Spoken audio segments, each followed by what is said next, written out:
Walang habas na pinagtataga ng isang lasing na lalaki ang kanyang ka-live-in partner sa Zamboanga, Sibugay. Ang ugat ng kanyang galit, ang pagtanggi raw ng biktima ng pahiramin ng cellphone. Ang sospek, para bigyan ng mukha ang balita, Mobile Journal Kayla Makantan.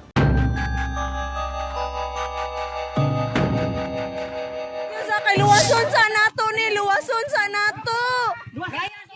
Halos hindi na magkanda ugaga ang mga residente ng Barangay Abunda sa bayan ng Mabuhay, Zamboanga, Sibugay. Magtatanghali ng April 10, nagmamadali silang maitakbo sa ospital ang dugoang kapitbahay na si Alice Jessica, 20 anyos, na may mga taga sa katawan. Pero ang pinaka-ikinababahala nila ay ang malaking tama niya sa ulo habang abala sila. Makikitang isang dugoong lalaki na may hawak pang itak. Siya ang 27 anyos na kinakasama ng biktima na suspect din sa pananaga. Before nag-happen, the suspect had been drinking with a friend earlier the morning. Then after that, the suspect went home. Sa investigasyon, lumalabas na hinihiram ng suspect ang cellphone ng biktima. Pero tumanggi siyang ibigay ito. Dito na sila magsimulang magkasagutan hanggang sa ang suspect kumuha na ng bolo at inatake ang kinakasama. Agad naman rumisponde ang mga kapitbahay at nag-report sa barangay upang magpatawag ng pulis.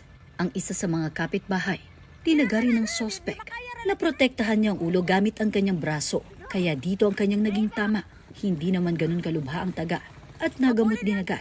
Pero si Elias Jessica, hindi na umabot pang buhay dahil sa tindi ng tama sa ulo. Ang suspect, nahimasmasan ng arestuhin na ng mga pulis matapos ang insidente.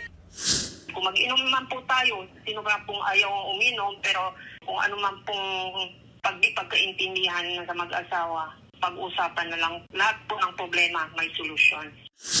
Nakapiit na ngayon sa Mabuhay MPS Custodial Facility ang suspect na mahaharap sa kasong homicide at frustrated homicide.